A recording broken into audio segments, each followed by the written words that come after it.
What's up? This is Technically Correct with Tyler Bischoff. And on today's show, UNLV is losing money to play basketball games. The athletic department is getting robbed.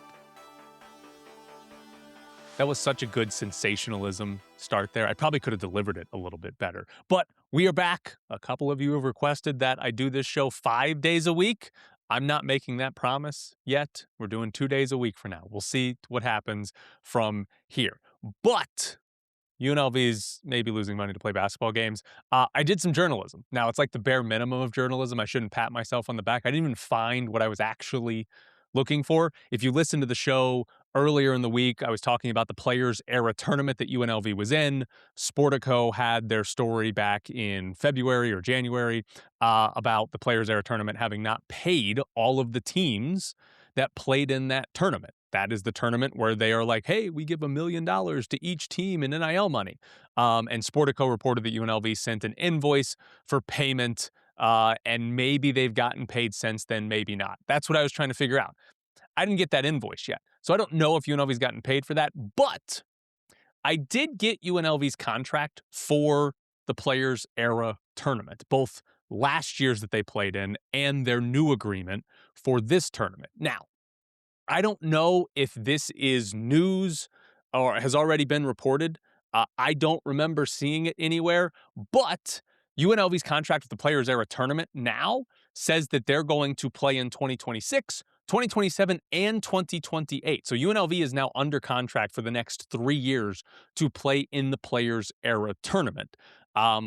They can be bought out of this. There's a fun provision in there that if Josh Pastner is no longer the head coach, then the Players Era tournament can kick UNLV out. So there are ways out of this.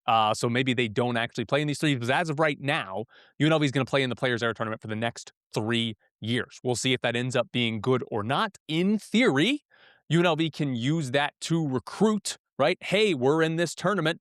Come play, come transfer here, and we can get you a little extra money from this tournament. So that could be a good thing in recruiting if UNLV is able to use that, and maybe that helps make up a difference in money that the player would have gotten from a different school, or maybe it puts them over the top of a different team. We'll see, but it, in theory, is helpful. Last year in the Players Era tournament, nothing about those 3 games were good, so maybe it's not, but potentially that is good, and UNLV will be in it for the next 3 years. Also interesting from this is really just stupid more than anything. It has nothing to do with actual UNLV, but in the contract that UNLV signed to play in the Players Era tournament for the next 3 years, so they signed this contract back in January, and the Players Era tournament format has changed. So last year they didn't have a bracket and everybody was giving them crap because they had multiple teams that finished 3-0 and they just named one a champion based on point differential, right? And it was like, this is the dumbest tournament we've ever seen. You don't even have like a true championship game, whatever. So to figure that out, and with 24 teams, like you can't do a clean bracket with 24 teams. This is back in January, this is what they were going to do. They were going to have group play. They were going to put all of the teams into 4 groups, and then you would play 3 games against teams in your groups. And then you would have a winner of each group. Now, the dumb part of this is that 2 of those groups would come to Las Vegas in November and play their games. And then the next week, the other 2 groups would come to Las Vegas and play their games.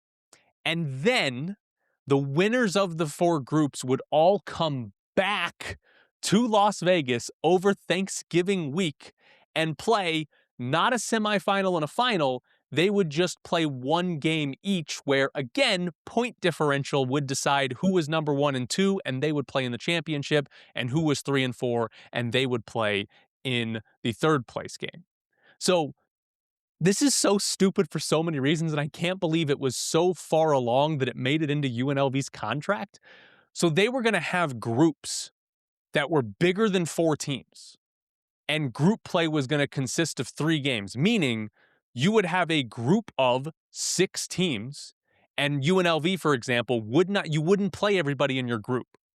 Group play where you don't play everybody in your group is stupid, but that's what they were going to do, which means you could have had 2 3-0 teams in the same group and then have to decide who the group winner was based on point differential. Incredibly stupid. Also stupid that they were going to have teams come to Vegas like the second week of November, send them home, then have another group of teams come to Vegas the third week of November, send them home, and then bring 4 of them back for Thanksgiving week to play again. To play one game, by the way, for those teams. Incredibly stupid idea. And on top of that, there is a very real chance that all 4 teams that would have come back for this Premier 4 is what they were calling it, they could have all been 3-0. And so you would have had 4 3-0 teams come back. Well, 2 would have been playing for the championship, 2 would have been playing for third place. Make a bracket, people. They finally figured it out. They said, all right, we're going to have to do 2 different tournaments. They finally figured it out. Just make a damn bracket. Why are people in college basketball so stupid when it comes to making things? So anyways, that's what the format was going to be back in January, apparently. Thankfully, they're not doing that because that would have been incredibly stupid. Now, for the sensationalism of the beginning of the show, UNLV has to pay to play in this tournament. The way that happens is that UNLV is required to buy tickets. And this is the same in both contracts. So last year and these next 3 years, UNLV is required to buy 500 tickets for each game that they play in. And the cost of those 500 tickets comes out to $75,000, which means for 3 games, UNLV will pay in total 4 tickets to the Players Era Tournament, $225,000. Now, UNLV can resell those tickets. In theory, you can resell those tickets. That, by the way, that comes out to $150 per ticket. In theory, you could sell those tickets for more than $150 and UNLV could make money off of this. But we saw last year, right? UNLV, I think all 3 of their games, the attendance was below 5,000. I think the last 2, it was below 3,000. They played on Thanksgiving Day, I think head to head with the Cowboys game. So like they had terrible time slots and they were getting blown out. So last year, UNLV, there's no way they made money off of reselling these tickets. Because again, $150 is the average ticket. Was anybody paying $155 to UNLV to do this? To go see those games? I don't think so. And I don't know if they will in this either, at least 500 people every game. So most likely UNLV is going to lose money because they're not going to be able to sell 500 tickets at an average of $150 each. But they're going to lose some money overall. It's not that big of a deal. Presumably they'll sell some of them and they won't lose $225,000. Maybe they'll lose $150,000, $100,000, something along those lines. And it's not the biggest gut punch, but they are probably going to lose some money to play in this tournament. Now, the flip side of this is that UNLV players do get paid to play in the tournament, right? That's the whole point of this. That's why this tournament exists. It's why this tournament has killed off, well, it's not killed, but it's reduced the quality of the Maui Invitational and any other Thanksgiving week tournament in college basketball, because teams would rather play in this because, oh, our players get money for NIL. We can use that as a selling point. Problem for UNLV, they're not getting that much money from this. Again, this initially was billed as every team that plays in it gets $1 million. That is not the case anymore. That was not the case last year. The average per team comes out to about $1 million, but Kansas gets paid more than UNLV to play in this tournament. UNLV for the 2026 Players Era Tournament is only going to get $500,000. Last year, they got $800,000. This year, it's $500,000 to play in the Players Era Tournament. Half of what the sort of normal or expected money was going to players. That bumps up in 2027 and 2028 to $750,000, so it does get higher, but it's still less than what UNLV got last year, and it's still not as much as what the normal or average amount is supposed to be. UNLV is in Las Vegas. They don't have to pay to travel anywhere. It's in theory a very easy game or a very easy way, I should say, to get games against good opponents. Like, it can make sense for UNLV to take a discount, right? In theory, they should not be getting as much money as Kansas or Houston because those teams are going to be much more wanted, right? And have a higher value and can dictate a little bit more money. But basically, UNLV has to pay $225,000 to play in this tournament and hope that they can make some of that money back by selling tickets. And then their players are only going to get $500,000 and then $750,000 to play in these tournaments. It's a crappy deal for UNLV. It is. And it's why, like, you look at this tournament and what does UNLV get out of it? If they're a tournament, NCAA tournament level team, none of that matters, right? Like, you're not going to look back and be like, oh my God, we had to spend $225,000 on tickets. Oh my God, we made $250,000 less than Rutgers or whatever these other schools are going to get, right? None of that matters. But if you're paying $225,000 for tickets, you're getting less money than the other schools that are playing in it. And then you go to these games and it's like last year where you lose three they weren't all completely non-competitive, but you lose 3 games and you're not really that competitive. There's nothing good about the experience. You're going to be like, oh, well, hopefully it helps us in recruiting next year. We'll see. But I would say this. There's a lot of like, oh, cool, UNLV's in the Players Era tournament. It's the biggest non-conference tournament that we have. In general, that's a good thing. Ultimately, it might not always be a good thing because it probably wasn't a good thing last year for UNLV to be in that. So key points there. They're in it for the next 3 years, and they might lose some money. And their players aren't getting paid quite as much as other teams are. A couple other details. One that I found funny, UNLV players and staff can't promote an MGM competitor for 7 days before or 7 days after the tournament. This is at MGM properties, right? So, like, in theory, if Tyron Jones did some sponsorship deal with like Caesars or any other sports book or casino or resort in Vegas, he would have to like take a break from that for roughly 2.5 weeks because of this agreement. I don't know if that's actually going to happen to Tyron Jones, but that's what has to happen according to this contract. Also, this was the interesting point on the money. So we don't know if UNLV got paid from last year, right? According to the contract they signed last year, the Players Era tournament was supposed to pay them $800,000, and they were supposed to put that in escrow 30 days before the event started. And then that money was due to UNLV within 5 days. 5 days, not weeks or months, 5 days of the tournament ending. That tournament was in November, and Sportico reported that UNLV sent an invoice for that money in January, right? You don't have to be able to count very high to know that a tournament in November and an invoice in January, there's more than 5 days in between there. So just based on that, it would seem as though the Players Era tournament, like, they breached this contract. They did not pay when they were supposed to pay. Now, did UNLV get paid from last year's event? Still don't know for sure. I'm assuming yes, right? Like, why would UNLV enter into another contract for 3 more years to play in this tournament if they didn't pay you for the last one? That would seem stupid. It's college athletics. People do stupid things all the time, but that would seem dumb. So I'm going to assume that they did ultimately get paid that money, but who knows? I don't have actual proof of that and haven't seen anybody else that has been able to report that or not. So keynotes here, they're in the tournament for the next 3 years. Still don't know if they got paid because I'm not actually that good at journalism. And they might lose money in playing in it. Now, we do know another game UNLV is going to play. They're going to play against SMU. According to John Rothstein, SMU and UNLV are going to play in Phoenix on December 19th. They're going to play at the Suns Arena, which I learned is now called the Mortgage Matchup Center, which is just a horrendous name for a naming rights deal.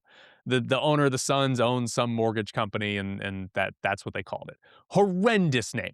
For, like, nobody knows what that is. What you see a naming rights deal. The whole point of it is to get brand recognition. Does anybody see Mortgage Matchup Center and think, oh yeah, that's going to be where I go for my next mortgage? That's a terrible naming rights deal. But that's UNLV and SMU. That's where we're going to play in December. So it's hard to do this in college basketball because there's so much roster turnover from year to year. But SMU looks like a pretty good opponent. It feels like the right type of opponent for UNLV to schedule because SMU was one of the last 4 teams into the NCAA tournament last year. They lost a play-in game to Miami of Ohio, right?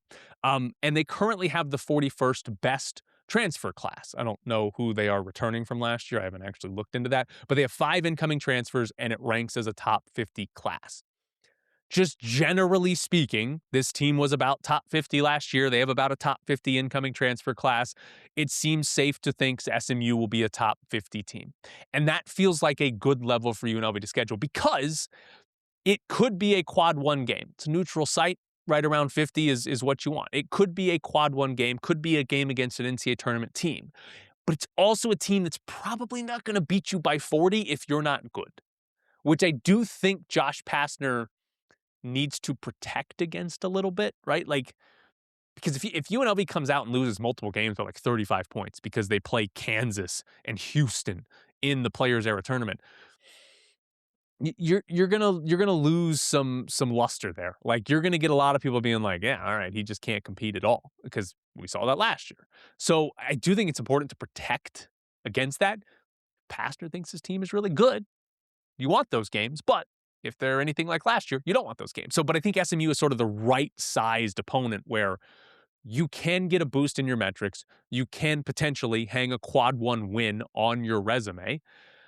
And there's also not the real threat of losing by 40, right? It could happen, but it's not as big of a threat to do that against SMU. So I have 2 big questions for what the non-conference schedule is, right?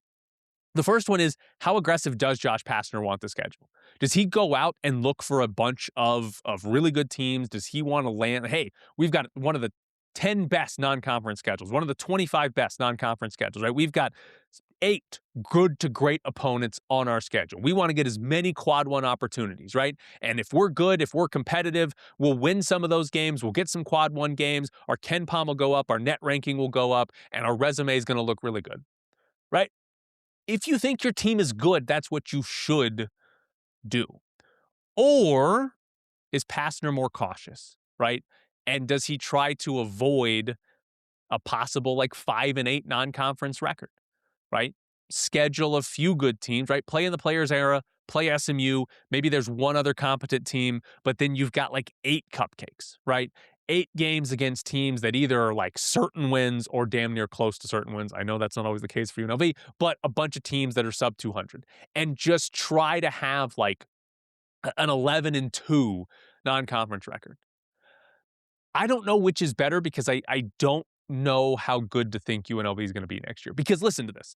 There's a scenario here where UNLV goes 11-2 in the non-conference and has, let's just say, one decent one. Let's say they beat SMU. They lose to Houston in the Players Era tournament, and they lose to one other, we'll just say, top 100 team, right?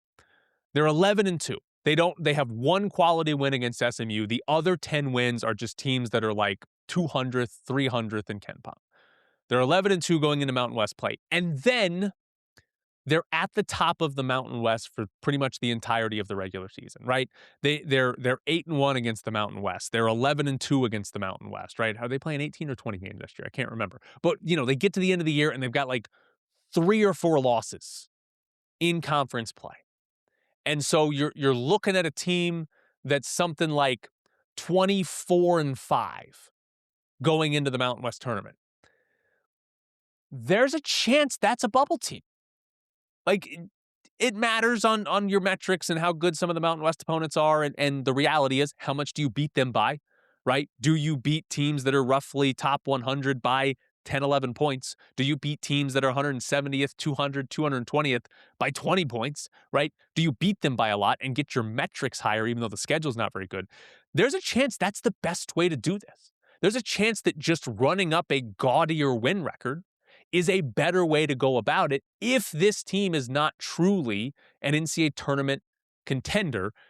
Can you sort of fake your way there by beating up on some lower teams? I don't know which is better because I don't know what to expect as far as this UNLV team is. Because the downside of, hey, if you don't schedule very well and you lose some of those games, the whole season's gone before January, like we've seen in the past, and it doesn't mean anything, right? So I don't know what's better.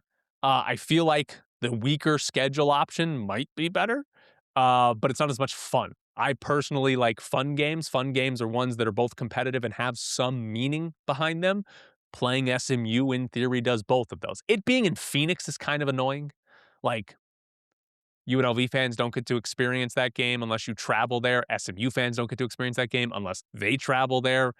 How many fans are going to be in attendance for that game, right? What are we, 6, 7 days before Christmas in Phoenix?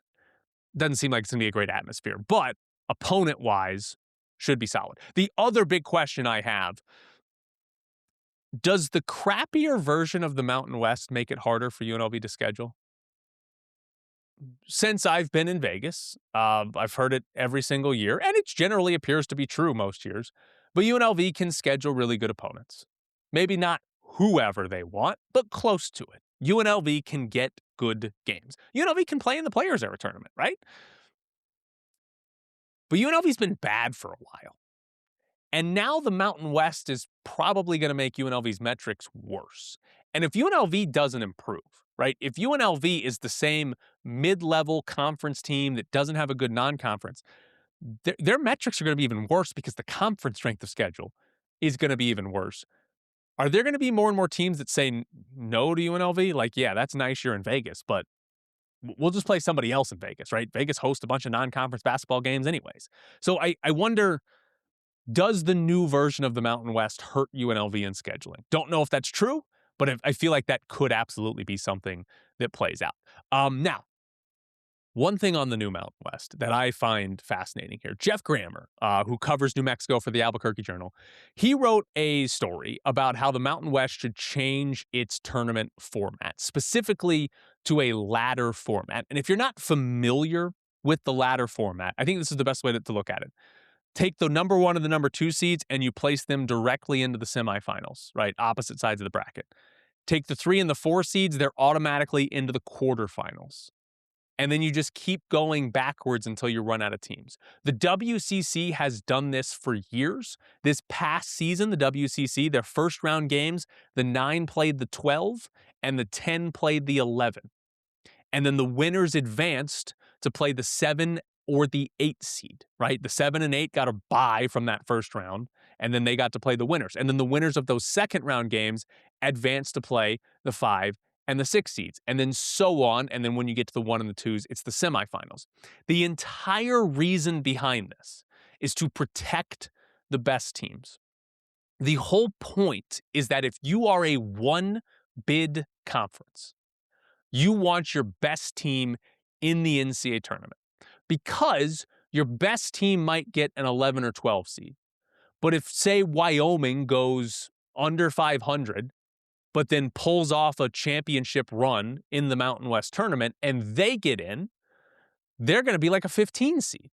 So your chances of winning a tournament game are significantly less if you have a Cinderella run in the Mountain West tournament. Making Wyoming, like what does that work out to be? Like if you're one of the bottom teams, you have to win like 6 games or something like that. Whereas if you're the 1 of the 2 seed, you have to win 2 games. Making your crappy teams have to win 5, 6 games in a row. Whereas the winner, the top teams have to win 2, maybe 3 to get there. Protects those top seeds, makes it much more likely that your NCAA tournament rep is one of your better teams and could get a decent seed. I both love it and hate it. I get the reasoning behind it. I think it's the smart thing to do. It gives the Mountain West a better chance to win NCAA tournament games. But it feels wrong. It feels wrong. The WCC tournament, for example, Gonzaga had to win 2 games to win the entire conference tournament. It's been like that for years, by the way. That doesn't feel like a tournament. You show up and play 2 games and cool, we won the tournament. Last year, Loyola Marymount got eliminated on March 5th. Gonzaga did not play a game until March 9th.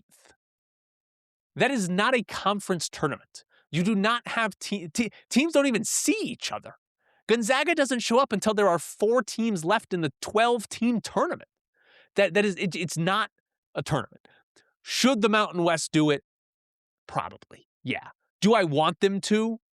No, not really, because it just doesn't seem like a real tournament. It just feels kind of dumb. And I get why it would hurt you, but just play a normal tournament. And that's a lot more fun because guess what? I don't care if number 1 seed New Mexico gets knocked out and number 11 seed Wyoming goes to the NCAA tournament by winning it, despite going sub 500 through the regular season. I would find that incredibly fun to watch that happen in the Mountain West tournament, but that's not what the conferences should be worried about. Last thing on today's show. Rob sent me an email. Shout out to Rob. If you forgot, Rob sponsored the show at one point with before the Army-Navy game, I should say. Did not work out well for Rob, but thank you, Rob. Rob emailed me and he asked me this. You talked a lot about UNLV basketball and Coach Pastner being judged on his ability to make the tournament. Do you think coaches will eventually be measured by their management of scarce resources? I'm wondering how much of UNLV's limited NIL resources were spent on Miles Che and Ladji Dembele for what was basically 0 minutes and transfers at the end of the year. And that is like a big problem, right? It's because you're spending money, right, through it's now technically the salary revenue sharing, I should say, but there is NIL money that should be coming from the third parties. But it does suck, right? Like you have 2 guys that played a combined 5 games the entire year, and Dembele had a broken foot for all 5 of those games. But this is probably one of the biggest keys to any coach at UNLV having success. Can you find good basketball players while not being able to compete with power conference budgets? Right? Can you figure that out? Right? UNLV is now in the Mountain West, which is a lot worse than it's been in the past. So competing at the conference level should actually be easy, right? Like you look around at this conference, there's no reason to look at New Mexico, Grand Canyon, Nevada, and be like, all right, we can't compete with them. You should be, if not beating them, right? There's no reason UNLV can't be at the top of the Mountain West when it comes to investment in basketball. But what is successful competing for UNLV? Right? Like, what do you think if UNLV has a year where they finish second in the Mountain West in the regular season, and then they get knocked out in like the semifinals of the Mountain West tournament, but they don't go to the NCAA tournament, they're not on the bubble. Is that good? Right? That's better than the past. They haven't played in the semifinals of the Mountain West tournament since 2013, I think it is. Right? Finishing second in the regular season, they don't do that. Right? Conference is a lot worse. But like, would that be good? Would that be successful? Or are we just simply saying NCAA tournament, right? Don't care how you get there, win the conference, get just NCAA tournament. I think that's what it should be, especially with an expanded field. I think we should be saying, hey, UNLV as a program should be going to the tournament. Forget about the rest of the conference. Who cares? You're UNLV. You should be going to the tournament. But to do that, to be an at-large team at least, you're going to have to be better than a decent amount of power conference teams while having a smaller budget than those power conference teams, right? I would say if you want a little bit of optimism, Josh Pastner has done 2 things really well in that regard that after year 1 are clear, obvious wins. Dre Gibbs-Lawhorn, obviously a win, right? Unheralded transfer, played a little bit at Illinois, comes to UNLV, is the best scorer in the Mountain West, first team all Mountain West. It's incredible work.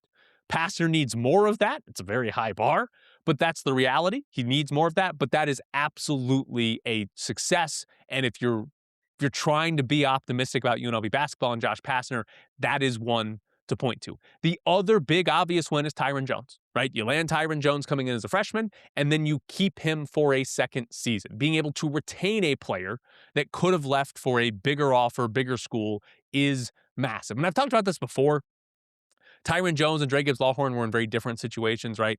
Next season is probably the most money Dre Gibbs-Lawhorn will ever make in one season of playing basketball, whereas Tyron Jones has real pro potential. How much will he meet that? We'll see. But for Tyron Jones, leaving for the most money or more money didn't have to be his only decision. For Dre Gibbs-Lawhorn, leaving for the most money, to me, that makes the most sense. Whatever basketball team in the world was going to offer Dre Gibbs-Lawhorn the most money to play basketball this year, that's where he should have gone. So for Tyron Jones, different situation. Now, can you find those unique situations where a player's not as encouraged by money? Like it's not just about the money? Maybe. Seems hard to predict. But like in theory, if you can find those types of players, you could actually have players, better than your money. That's what they have with Tyron Jones in theory. So we'll see. But those are two things that Josh Pastner has done really well if we're looking at sort of like resource management or roster management or however we want to view that. He's done very well with those two things. But it comes back to ultimately like my bar for Josh Pastner and any UNLV coach right now, the way college basketball is set up, can you build an NCAA tournament team in the transfer portal? That's what has to happen for UNLV, and it's what has to happen pretty much every season, right? Pastner brought back Tyron Jones and Isaac Williamson, so it's not starting from zero, but it is only two players. Pastner did not build an NCAA tournament team in year one. Does he do it in year two?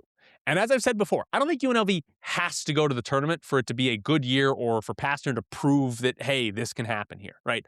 But I think they do have to be close, right? This can't be a season where you have 3 bad losses in the first 10 games and the tournament dreams are over, right? Like that can't happen, right? If UNLV ends up and they're like, hey, UNLV's like the 10th team out, they were on the bubble, had they picked up like a couple more wins in February and then one more in the Mountain West tournament, maybe they would have been in, right? If that's the kind of conversations we're having where they're on the bubble, even if they're kind of a little far away, but they're close, that's a good sign, right? That's a sign that Pastner can at least get close. And then if maybe you could retain a couple of more than 2, retain a couple of good players, and then the transfer portal, you get the same guys back, and then you go. That's my bar, anyways. And so that does lead back to like, what is your roster management, your resource management? But the good thing about sports is that we find these things out on the court, on the field, whatever it is, because the teams go and play and we have a winner and we have a loser. And then we have a bunch of wins and losses and a resume and the tournament selection committee decides. And by the way, that's part of the reason why I say the bar for year 2 isn't must make the tournament, because what if UNLV gets screwed? Like, I mean, what if they're on the bubble and it's like, yeah, they've got a better resume than, I don't know, Virginia Tech or something, and Virginia Tech gets in because it's humans that just subjectively pick who goes. We're going to say, Pastner should have gone, but the selection committee screwed him. Yeah, whatever. But like, can you get close? That's the reality, I think, for Josh Pastner. So thank you, Rob. I appreciate you listening. But that's it for today and this week of Technically Correct. Don't get used to me wearing a college shirt. I don't like it. I was at Thomas and Mack today. I went to graduation there. I don't know. Thomas and Mack, it's too big. It's too big for graduation. It was a law school graduation. There were like 150 kids there, so it was a tiny class. It was great, though. Thank God it wasn't very long. But thank you so much for tuning in. We'll be back next week. Again, the plan for right now is to do shows on Tuesdays and Fridays. I know some of you have already asked for me to go back to doing 5 days a week. Calm down. I gotta find a real job in the meantime. Thank you.